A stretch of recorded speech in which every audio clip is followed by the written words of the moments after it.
I was captivated by this image that Sweet G had posted because it reminds me of a Greek goddess, or the majestic Roman marbles of yesteryear.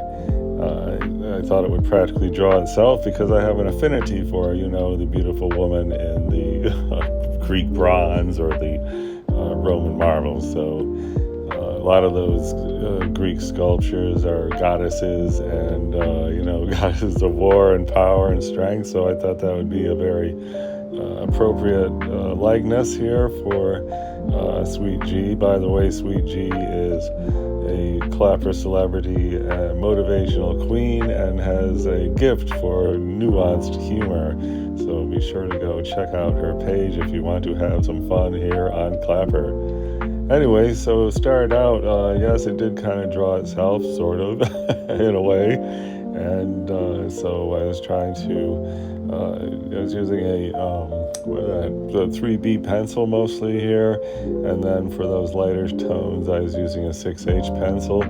I took a break there, realized the arm was too small, tried to make the arm bigger.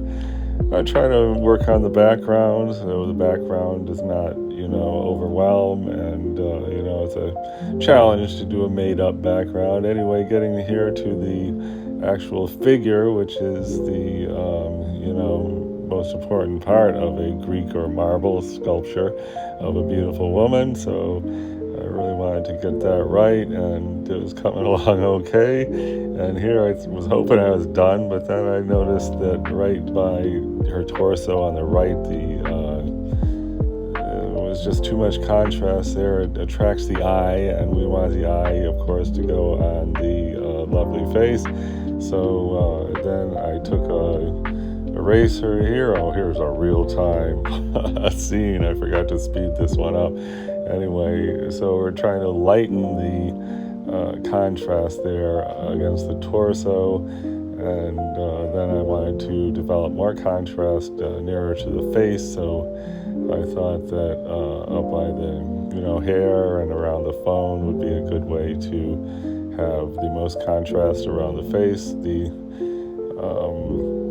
obviously the wherever the contrast is where the eye gets led, so we definitely want to have the eye go to the face first, then dance around the beautiful body. Anyway, art fun. The drew itself portrait of Sweet G, motivational queen here on Clapper.